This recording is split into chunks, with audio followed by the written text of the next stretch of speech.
तो यहाँ पर हम शुरू करने वाले हैं जेईई मेंस 2015 के सवालों के साथ। जो इस वीडियो को पहली बार देख रहा है, मैं प्रेफर करूँगा कि आप 2014 वाली वीडियो से शुरू करें और उसको पूरी तरह से कवर कर लें, क्योंकि मैंने उसमें और भी एक्स्ट्रा चीज़ें बताई हैं जो कि मैं यहाँ नहीं बताऊँगा, which is a base for all these videos. तो शुरू करते हैं हम अपना सीधा सवालों के साथ। Let elements A and B be two sets containing 4 and 2 elements respectively. Find the number of subsets of A cross B each having at least 3 elements. तो इस सवाल को आप ट्राई करो पहले, उतना भी टफ सवाल नहीं है, 1 मिनट के अंदर हो जाने वाला है। तो मैं शुरू करता हूँ इसके सोल्यूशन के साथ।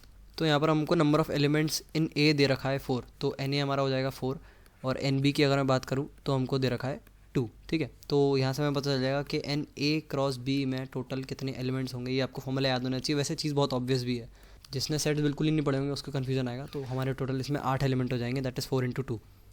तो अब हमें सिंपली इतना करना है कि एक हमारा 8 एलिमेंट्स का सेट है, हमें उसके सबसेट्स फॉर्म करने हैं इस तरह से कि हर सबसेट्स में नंबर ऑफ़ एलिमेंट 3 या 3 से ज़्यादा होने चाहिए। तो इसका सिंपल सी अप्रोच है। टोटल नंबर ऑफ़ सबसेट्स हम जानते हैं 2 की पावर 8 होते हैं। ठीक है, तो हम टोटल नंबर ऑफ़ सबसेट्स में से माइनस कर देंगे वो सबसेट्स जिसमें एक भी एलिमेंट नहीं होता, जिसमें एक एलिमेंट होता है और जिसमें 2 एलिमेंट होते हैं। तो हमारे पास वो निकल के आ जाएगा इसमें 3 या 3 से ज़्यादा होते हैं। ये चीज़ आपको समझ आ रही होगी, तो मैं लिख भी लेता हूँ स्ट्रेट करने के लिए। तो total minus the set with 1 element, set with 0 element, set with 2 element. ठीक है, तो इसको भी चूज़ करने का बड़ा आसान तरीका है। तो एक एलिमेंट का सेट आप कितने बना सकते हो?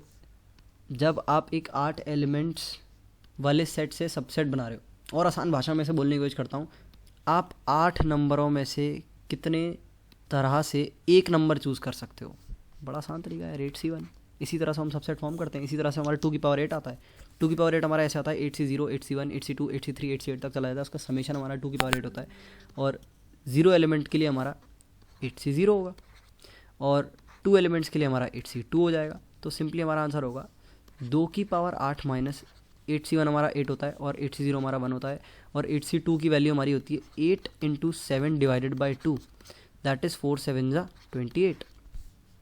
यहाँ से हमारा आंसर निकल के आ जाएगा number of total possible subsets equals to 219। ठीक है, तो बहुत ही आसान सवाल था। सेट्स का सिंपल फॉर्मूला लगाने से सिंपल बस पता होना चाहिए कि ए क्रॉस बी क्या होता है, और ये फॉर्मूला जो है 2 की पावर 8 ये एक्चुअली में आता कहाँ से है। सिंपली इतना पता होगा तो बाकी बाइनोमियल तो आप खुद निकाल लोगे। तो इसीलिए मैंने अपनी वीडियो में बताया था कि मान लो आप थोड़े स्लो हो पर आपको चीज़ों के प्रूफ पता है, तो आप जेईई मेंस के 100% सवाल लगा लोगे। इतना आसान आता है ये। तो जिसको सेट में एक्चुअली में थोड़ी दिक्कत है वो बता सकता है, हम सेट के सवाल अलग से डिस्कस कर सकते हैं।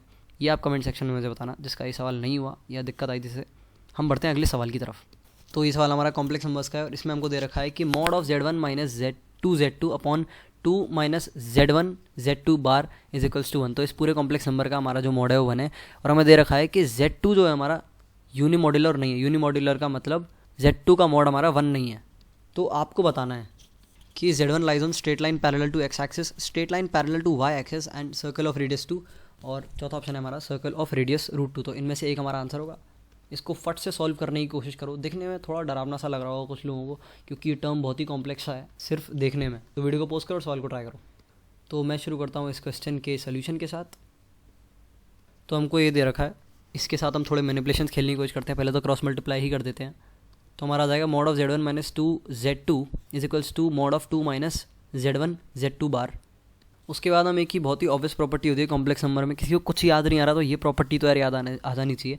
मैंने कॉम्प्लेक्स नंबर्स की वीडियो में भी ये बताया और एक मिक्स इलस्ट्रेशंस की वीडियो में भी कि Z × Z बार जो होता है हमारा मॉड Z का होल स्क्वायर होता है। ठीक है, तो यहाँ पर हम सिंपली कुछ नहीं करेंगे, हम होल स्क्वायर कर देंगे दोनों तरफ और इस प्रॉपर्टी का इस्तेमाल करेंगे, फिर होगा जादू। तो हमारा मॉड Z1 माइनस 2 Z2 का होल स्क्वायर हो जाएगा, ये कॉम्प्लेक्स नंबर खुद मल्टीप्लाइड बाय इसका बार। तो इस तरह से हो जाएगा। सेम चीज़ हम अपनी RHS पे कर देंगे, ये कॉम्प्लेक्स नंबर खुद मल्टीप्लाइड बाय इस पूरे का बार। अब हम इसको खोलने की कोशिश करते हैं, और खोलने के भी कुछ तरीके होते हैं। जब हम दोनों तरफ प्रोडक्ट खोल रहे हैं तो देखने में लग रहा होगा काफ़ी चीज़ें मैसी हो जाएंगी, पर काफ़ी टर्म्स हमारे कट रहे होंगे। तो जो कट रहे होंगे उनको पहले से ही हम लिखना बंद कर देंगे, मतलब लिखेंगे नहीं। तो देख लेते हैं, मैनुअली देख लेते हैं क्या क्या कट रहा है बिना लिखे। तो अगर आप थोड़ा ध्यान दोगे तो हमारा ये -2 Z2 Z1 बार आएगा। ठीक है, सेम चीज़ हमारी यहाँ पे आएगी -2 Z2 Z1 बार, तो ये कटेगा। और अगर हम ध्यान दें इस पर -2 Z1 Z2 बार -2 Z1 Z2 बार, तो ये टर्म भी कट जाएगा। तो हमारे दोनों तरफ ऑब्वियसली 4 टर्म खुलेंगे, जिसमें से कि 2 टर्म्स तो पहले ही कट गए। तो भाई एक तो हमारा उधर 4 आएगा, ठीक है, और एक इधर आएगा हमारा z1 बार, और z1 बार की वैल्यू होती है हमारी मॉड z1 का होल स्क्वायर। 4 टर्म खुल लेते हैं, अब 2 ही खुलेंगे, और दूसरा टर्म हमारा होगा -2z2 मल्टीप्लाइड बाय -2z2 बार, तो ये हमारा हो जाएगा +4 मॉड z2 का होल स्क्वायर। उसी प्रॉपर्टी को दोबारा इस्तेमाल किया है। इस साइड हमारा एक एलिमेंट खुल गया, दूसरा एलिमेंट जो हमारा बचा वो होगा z1 का मॉड का whole square multiplied bye z2 के मॉड का होल स्क्वायर, और ये हमारा 4 एडिशन में होगा, मल्टीप्लिकेशन में ही होगा। इन सबको जब आप एक साथ ले आओगे और फैक्टराइज करोगे तो आपका बन जाएगा z2 के मॉड का whole square -1 multiplied by z1 के मॉड का whole square -4 is equals to 0। यहाँ से पता चला कि मॉड z2 की वैल्यू हमारी या तो 1 होगी या फिर हमारी मॉड z1 की वैल्यू हमारी 2 होगी। हमें क्वेश्चन में पहले ही दे रखा है कि z2 हमारा यूनिमॉड्यूलर नहीं है, तो ये वाला पार्ट तो हमारा 0 होने से रहा, इसका मतलब ये वाला पार्ट हमारा फॉर श्योर 0 है। यहाँ से हमें चलता है mod z1 is equals to 2, और mod z1 is equals to 2 का मतलब z1 हमारा एक रेडियस 2 के सर्कल पे लाई करता है। अगर कोई यहाँ भी कन्फ्यूज हो z को x + iy मान लो, तो मॉड z1 हमारा आ जाएगा √x² + y² इक्वल्स टू 2, दोनों तरफ होल स्क्वायर करोगे तो आपको मिल जाएगा x² + y² इक्वल्स टू 2, जो कि हमारी एक सर्कल की इक्वेशन होती है, जो कि बेसिक्स ऑफ कॉम्प्लेक्स नंबर्स में आता है, फिर भी मैंने खोल के दिखा दिया। अब हम बढ़ते हैं अगले सवाल की तरफ। तो हमें एक क्वाड्रेटिक इक्वेशन दे रखी है x² - 6x - 2, और हमको ये चीज़ दे रखी है कि जो हमारा an है उसकी वैल्यू अल्फ़ा की पावर n माइनस बीटा की पावर n है, ठीक है, फॉर n > 1। आपको एक बड़ी ऑब्वियस सी चीज़ की वैल्यू निकालनी है। वैसे इस तरह के सवाल बहुत ही ज़्यादा ऑब्वियस होते हैं। क्वाड्रेटिक के नाम पे जेईई मेन सवालों पे आप कुछ अच्छा नहीं बचा, तो वो सिर्फ लेंथ पे ही खेलते हैं। एनीवे, तो ये भी आसान सवाल है, कुछ खास नहीं है इसमें। तो ये हमारा हमें बताना है a10 - 2a8 divided by 2a9। अब जो बंदा इन सवालों से फेमिलियर नहीं है, आज के बाद एक भी गलती नहीं होनी चाहिए, क्योंकि ये बहुत ऑब्वियस सवाल है, और इस पर बेस्ड जेईई एडवांस में भी एक सवाल आ चुका है आपका 2019 में मोस्ट प्रोबेबली। तो और अपनी अटेंशन बढ़ा लो। तो पहले इसको एनालाइज करते हैं a10 2a8 और 2a9 को। तो न्यूमरेटर हमारा इस तरह से खुल जाएगा, अल्फा की पावर 10 माइनस बीटा की पावर 10, ये हमारा a10 की वैल्यू है, -2a8 को मैंने खोल दिया है, तो हमारा पहला वाला जो है माइनस का हो जाएगा, दूसरा वाला प्लस का हो जाएगा, बीच में माइनस लगा है। बात करते हैं डिनोमिनेटर में, तो ये हमारा हो जाएगा 2 मल्टीप्लाइड में अल्फ़ा की पावर 9 माइनस बीटा की पावर 9। हम सिर्फ न्यूमरेटर में भी खेलना शुरू करेंगे, तो अल्फ़ा वाले टर्म्स अलग ले लेते हैं, बीटा वाले अलग लेते हैं। तो अल्फ़ा की पावर 10 माइनस 2 अल्फ़ा की पावर 8 हो जाएगा मेरे पास एक, और एक साथ में आ जाएगा मेरा माइनस लगाते हैं बीच में, माइनस बीटा की पावर 10 माइनस 2 बीटा की पावर 8। अब दिखाई दे ही रहा है यार क्लियरली, सिर्फ न्यूमरेटर में भी सॉल्व करके दिखा रहा हूँ मैं आपको चीज़ें, डिनोमिनेटर के लिए बाद में बात करेंगे। अल्फ़ा की पावर 8 यहाँ से कॉमन लिया, तो ये मेरा बन गया अल्फ़ा स्क्वायर माइनस 2। यहाँ से मैं लूँगा बीटा की पावर 8 कॉमन, तो ये मेरा हो जाएगा माइनस बीटा की पावर 8, और ये मेरा हो जाएगा बीटा स्क्वायर माइनस 2। अब मैं अपनी इक्वेशन को अगर ध्यान से देखूँ, तो इसमें मैं अल्फ़ा या बीटा रखूँ तो इक्वेशन 0 के बराबर हो जाएगी, ठीक है। यहाँ से मुझे ये बात पता चलती है कि alpha square minus 2 is equals to 6 alpha, same goes for beta, beta square minus 2 is equals to 6 beta. Simply मैंने अल्फ़ा रख दिया एक बार इस इक्वेशन में और एक बार बीटा रख दिया, वहाँ से अल्फ़ा बीटा में 2 इक्वेशन फॉर्म कर ली जिनका मैं यूज़ करने वाला हूँ मुझे, क्योंकि नीचे भी अल्फ़ा स्क्वायर माइनस 2 और बीटा स्क्वायर माइनस 2 चाहिए। तो अल्फ़ा स्क्वायर माइनस 2 की वैल्यू हम यहाँ पर रख देते हैं, which we have is 6 alpha, तो ये मेरा हो जाएगा अल्फ़ा की पावर 8 इंटू 6 अल्फ़ा, ये मेरा हो जाएगा बीटा की पावर 8 इंटू 6 बीटा, और नीचे मेरा दे रखा है 2a9। a9 को a9 ही रहने देते हैं थोड़ी देर के लिए, a मैंने 9 जैसा लिख दिया तो थोड़ी तमीज़ से लिख लेते हैं इसे। एनीवे, तो ये हमारा हो जाएगा 6 अल्फ़ा की पावर 9 माइनस बीटा की पावर 9 अपॉन 2a9। 2 से 6 काटते हैं, ये हो जाएगा 3। अगर आप देखोगे तो ये ऊपर वाला टर्म भी a9 के बराबर है, तो a9 से हमारा a9 कट जाएगा, आंसर आ जाएगा हमारा 3। तो बहुत ही आसान सवाल था। बढ़ते हैं अगले सवाल की तरफ, और वो सवाल कई बार रिपीट भी हो चुका है, तो उस कंसेप्ट को कोई मत भूलना। सिंपली आपको एक क्वाड्रेटिक इक्वेशन में बीटा डालना है, और बीटा में आपको एक इक्वेशन फॉर्म करनी है जिसका आप नीचे यूज़ करने वाले हो। तो कोई खास कंसेप्ट नहीं है, पर हाँ मैनिपुलेशन का एक अच्छा तरीका है। अगला सवाल हमारा दे रखा है कि हमें ए दे रखा है मैट्रिक्स, और ए ट्रांसपोज की वैल्यू हमारी 9i दे रखी है, आपको सिंपली ए और बी निकालना है। तो ये तो बिल्कुल ही फोकट का सवाल हो गया, ये ऐसा हो गया कि 1 और 1 2 होता है ये बताने जैसा, ठीक है। तो इसमें आपको सिर्फ मैट्रिक्स मल्टीप्लिकेशन आना चाहिए, जो कि ऑब्वियसली आपको आता ही होगा, क्योंकि मैंने ये कल की वीडियो में आपसे बोला था कि कुछ चीज़ों में आपको हैंडी होना है, और मैट्रिक्स मल्टीप्लिकेशन उसमें से एक है। अब मैं शुरू करता हूँ इसको सॉल्व करना, वैसे सबको पता ही है कैसे सॉल्व होगा। तो ए ट्रांस को पोज को मल्टीप्लाई करना है, उसके बाद इक्वेशन बनेगी, ए और बी में कुछ रिलेशन आएंगे, उनको सॉल्व करना है, खेल खत्म। तो ए लिख लेते हैं हमारा a1 2 2 और 2 1 -2 a2 b, और दूसरा मैट्रिक्स आ जाएगा हमारा इस तरह से 1 2 2, ये ट्रांसपोज ले रहा हूँ मैं ए का, ठीक है। ये आ जाएगा हमारा 2 1 -2 और ये हमारा आ जाएगा A2B, ठीक है। तो ए ट्रांसपोज हमारा 9i के बराबर है। आई की वैल्यू आपको पता होनी चाहिए क्या है। तो 9i हमारा दिखने में ऐसा हो जाएगा 9 1 0 0 0 1 0 0 0 1, ठीक है। तो कर देते हैं इसको फट से मल्टीप्लाई, जो कि हमारी होगी सबसे बड़ी गलती। मल्टीप्लाई करना नहीं है आपको, सिर्फ डायगोनल एलिमेंट्स चेक करने हैं, आपका काम हो जाएगा। या फिर आप किन्हीं भी दो रो के लिए इक्वेशन निकाल लोगे तो भी आपका काम हो जाएगा। लो और आसान है, आसान सवाल भी और आसान तो मैं यहाँ पे कुछ स्पेसिफिक एलिमेंट्स ही सेलेक्ट करूँगा क्योंकि मेरा ए और बी दोनों आने चाहिए, क्योंकि ए और बी में मुझे इक्वेशन चाहिए अपनी। तो सबसे पहले ये वाला एलिमेंट इंटू ये वाला कर लेते हैं। ये भी एक ना एक होगा ही, जो कि हमारा आखिरी वाला डायगोनल एलिमेंट देगा, ठीक है। तो ये हमारा हो जाएगा A² + 4 + B²। इसकी वैल्यू हमारी 9 हो जाएगी, क्योंकि 9 अंदर जाके मल्टीप्लाई हो जाएगा। तो ये 9 बन जाएगा 1 से जब हम मल्टीप्लाई करेंगे, ठीक है। ये एक इक्वेशन आ गई हमारी। एक हम इसी के साथ दूसरी रो का निकाल लेते हैं, दूसरे कॉलम का, आई मीन। तो ये हमारा आ जाएगा 2A + 2 - 2B = ये हमारा 0 हो जाएगा क्योंकि एक पीछे वाला एलिमेंट देगा, नो मोर डायगोनल एलिमेंट। इसके बाद मैं इसी का इसके साथ निकाल लेता हूँ, पहले वाले कॉलम के साथ। तो ये मेरा दे देगा A + 4 + 2B = 0। तो इन तीन इक्वेशन को हम सॉल्व करेंगे। तो यहाँ से हमारा A जो है वो -2 निकल के आ जाएगा और ये वैल्यू में इधर डाल देंगे तो हमारा B आ जाएगा, दैट विल बी -1। तो = -2, B = -1। बहुत ही ज़्यादा आसान सवाल था, बहुत ही ज़्यादा स्लो सवाल था ये। आपको सारा मल्टीप्लाई करने की ज़रूरत नहीं है। तो ये सवाल भी देखो एक तरह से अच्छा सवाल बन गया। अच्छा सवाल ऐसे बन गया कि जो बंदा सारा मल्टीप्लाई करेगा वो टाइम वेस्ट कर देगा अपना इस सवाल को सॉल्व करने में 1 मिनट एक्स्ट्रा। और जिसको पता है मुझे सिर्फ 3 रैंडम एलिमेंट्स चेक करने हैं जो कि मुझे सूटेबल लगते हैं, कोई भी, वो जल्दी सवाल को कर लेगा। जो जल्दी कर लेगा उसके लिए अच्छे सवाल को करने के लिए टाइम बचेगा, और जो नहीं कर पाएगा उसके पास अच्छे सवाल को करने के लिए टाइम नहीं बचेगा, यानी कि उसके नंबर कम रह जाएंगे उस बंदे से जो लंबे मेथड से जाएगा। तो एक आसान सवाल भी आपको मात दे सकता है, कमाल की बात है। हम बढ़ते हैं अगले सवाल की तरफ। तो बड़ी गंदी सी राइटिंग मैंने ये सवाल लिखा हुआ है, रीड करता हूँ मैं। Number of integers greater than 6000 that can be formed using digits 3 5 6 7 8 without repetition. तो हमें 6000 से बड़े नंबर बताने हैं जो कि हम बना सकते हैं इन डिजिट्स का इस्तेमाल करके, 3 5 6 7 8, और डिजिट्स रिपीट नहीं होनी चाहिए, ये कंडीशन हमें रखनी है जनहित में जारी। तो वीडियो को पोस्ट करो और सवाल को ट्राई करो। आसान सवाल है, PNC का मेन से आसान ही होता है, आगे बढ़ो। तो हम टोटल नंबर ऑफ़ नंबर्स जो यूज़ कर रहे हैं वो है 1 2 3 4 5। तो हम 4 डिजिट नंबर भी बना सकते हैं एंड 5 डिजिट नंबर भी बना सकते हैं। तो 5 डिजिट तो सारी बड़े होंगे। तो जब हमारा नंबर ऑफ़ 5 डिजिट है, नंबर ऑफ़ डिजिट जो है 5 है, तो सिंपली 5 फैक्टोरियल लिख देते हैं, ये पता होना चाहिए। 5 × 4 × 3 × 2 × 1। नॉन रिपीटेटिव केसेस में हम ऐसे डील करते हैं चीज़ों को। इसको नहीं आता, बेसिक्स की वीडियो जाके देखो PNC की। बात करते हैं 4 डिजिट नंबर की, तो आगे हमारा 6 से बड़ा नंबर होना चाहिए या 6 होना चाहिए। तो मान लो हमने 6 आगे फिक्स कर दिया तो हमारे पास 3 ऑप्शंस बचे, पर टोटल हमारे पास 4 ऑप्शंस बचे हैं।